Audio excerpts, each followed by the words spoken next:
ಅತ್ಯಾಚಾರ ಪ್ರಕರಣಕ್ಕೆ ಸಂಬಂಧಪಟ್ಟಂತೆ ಪ್ರಜ್ವಲ್ ರೇವಣ್ಣ ಈಗ 42ನೇ ಎಸಿಎಂಎಂ ಕೋರ್ಟ್ನಲ್ಲಿ ಜಡ್ಜ್ ಎದುರು ಹಾಜರಾಗಿದ್ದಾರೆ. ಕೆಲವೇ ಕ್ಷಣಗಳಲ್ಲಿ ಪ್ರಜ್ವಲ್ ರೇವಣ್ಣ ಭವಿಷ್ಯ ನಿರ್ಧಾರವಾಗಲಿದೆ. ಸಂಜೆ 4:15ಕ್ಕೆ ಪ್ರಜ್ವಲ್ ರೇವಣ್ಣ ಕೇಸ್ನ ಆದೇಶ ಹೊರಬೀಳುತ್ತೆ. ಎಸ್ಐಟಿ ಕಸ್ಟಡಿನೋ ಅಥವಾ ನ್ಯಾಯಾಂಗ ಬಂಧನವೋ ಕಾದು ನೋಡಬೇಕಾಗಿದೆ. 4:15ಕ್ಕೆ ಆದೇಶ ಹೊರಬೀಳುತ್ತೆ. 4:15ಕ್ಕೆ ಕೋರ್ಟ್ ಆದೇಶವನ್ನ ಪ್ರಕಟಿಸಲಿದೆ. ಪ್ರಜ್ವಲ್ ರೇವಣ್ಣ ಈ ಪ್ರಕರಣದಲ್ಲಿ ವಿಚಾರಣೆ ಎದುರಿಸೋದಕ್ಕೆ ಎಸ್ಐಟಿ ಬಂಧನದಲ್ಲಿರ್ಬೇಕಾ ಅಥವಾ ನ್ಯಾಯಾಂಗ ಬಂಧನಕ್ಕೆ ಹೋಗ್ಬೇಕಾ? ಪರಪ್ಪನ ಅಗ್ರಹಾರ ಜೈಲ ಅಥವಾ ಎಸ್ಐಟಿ ವಶನ ಕಾದು ನೋಡಬೇಕಾಗಿದೆ. 4:15ಕ್ಕೆ ಸರಿಯಾಗಿ ಆದೇಶವನ್ನ ಪ್ರಕಟಿಸಲಿದೆ ಕೋರ್ಟ್. ಏನೇ ಭವಿಷ್ಯ ಹೇಳಬಹುದು ಅಂತಿದ್ರು ಕೂಡ ಅದೆಲ್ಲವೂ ಕೂಡ ಈ ಕಾನೂನು ಚೌಕಟ್ಟಿನ ಒಳಗಡೆ ಆಗಬೇಕಾಗಿದೆ. ಯಾಕಂದ್ರೆ ಈ ಪ್ರಕರಣ ಅತ್ಯಂತ ಗಂಭೀರ ಸ್ವರೂಪದ ಪ್ರಕರಣ.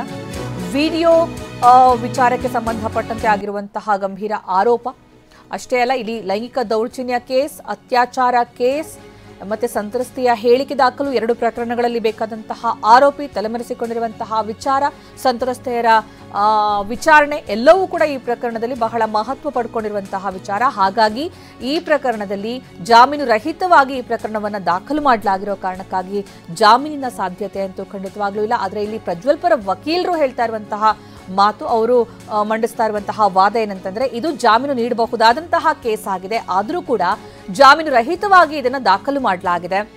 ಇದು ಆರಂಭದಲ್ಲಿ ಇದು ಲೈಂಗಿಕ ದೌರ್ಜನ್ಯ ಪ್ರಕರಣ, ಇದನ್ನ ಅತ್ಯಾಚಾರ ಪ್ರಕರಣವಾಗಿ ಬಿಂಬಿಸಲಾಗಿದೆ.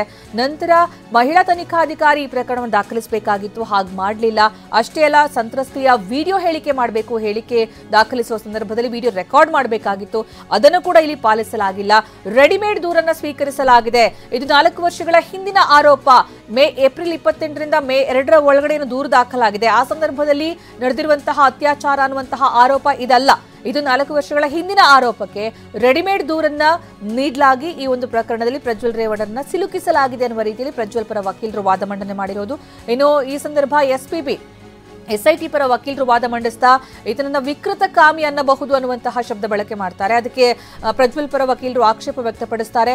ತಮಗೆ ಬೇಕಾದಂತಹ ಶಬ್ದಗಳ ಬಳಕೆ ಮಾಡ್ತಾ ಇದ್ದಾರೆ ಅಭಿಯೋಜಕರು, ಸ್ವಲ್ಪ ನ್ಯಾಯಯುತವಾಗಿ ನಡ್ಕೊಳ್ಬೇಕು ಅನ್ನುವಂತಹ ಒಂದು ಮನವಿಯನ್ನು ಮಾಡಿಕೊಳ್ತಾರೆ. ಅಷ್ಟೇ ಅಲ್ಲ, ಈ ಪ್ರಕರಣದಲ್ಲಿ ಪ್ರಜ್ವಲ್ ರೇವಣ್ಣ 1 ದಿನದ ಕಸ್ಟಡಿ ಅವಶ್ಯಕತೆ ಮಾತ್ರ ಇದೆ, 15 ದಿನಗಳ ಕಾಲ ಕಸ್ಟಡಿಗೆ ಕೇಳುವಂಥದ್ದು ಸರಿ ಅಲ್ಲ, ಈ ಪ್ರಕರಣ ಅಷ್ಟೊಂದು ಗಂಭೀರದಲ್ಲ ಅನ್ನುವ ರೀತಿಯಲ್ಲಿ ಪ್ರಜ್ವಲ್ ಪರ ವಕೀಲರು ವಾದ ಮಂಡಿಸ್ತಾ ಇದ್ದಾರೆ. ಇಲ್ಲಿ ಸಂತ್ರಸ್ತೆಯರ ವಿಚಾರಣೆ ಆಗಬೇಕು ಅಂತಂದ್ರೆ ಅದಕ್ಕೆ ಪ್ರಜ್ವಲ್ ರೇವಣ್ಣ ಕಸ್ಟಡಿಯಲ್ಲೇ ಇರಬೇಕು ಅನ್ನುವಂತಹ ಅವಶ್ಯಕತೆ ಇಲ್ಲ ಅನ್ನುವಂಥದ್ದು ಪ್ರಜ್ವಲ್ ಪರ ವಕೀಲರ ವಾದ.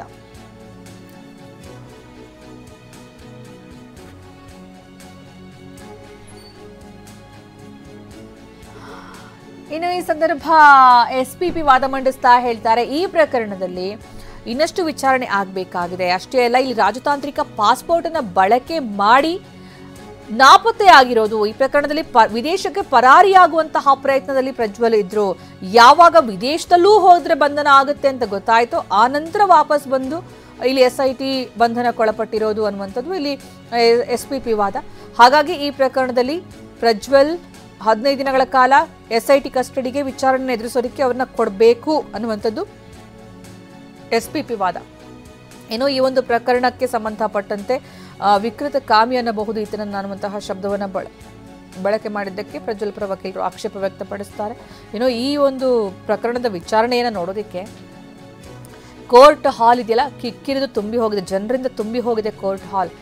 ಈ ಪ್ರಕರಣದ ಬಗ್ಗೆ ಇರುವಂತಹ ಕುತೂಹಲ, ಸಂಸದನಾಗಿ ಈ ಮಟ್ಟಿಗಿನ ಒಂದು ವಿಚಾರದಲ್ಲಿ ಈ ರೀತಿಯ ಒಂದು ಕೆಲಸದಲ್ಲಿ ಆರೋಪಿಯಾಗಿ ಕೋರ್ಟ್ನಲ್ಲಿ ತಲೆ ತಗ್ಗಿಸಿ ನಿಂತಿರೋದಿದೆಯಲ್ಲ, ನಿಜಕ್ಕೂ ಕೂಡ ಆಘಾತಕಾರಿ ವಿಚಾರ ನಾಗರಿಕ ಸಮಾಜಕ್ಕೆ ಇದು.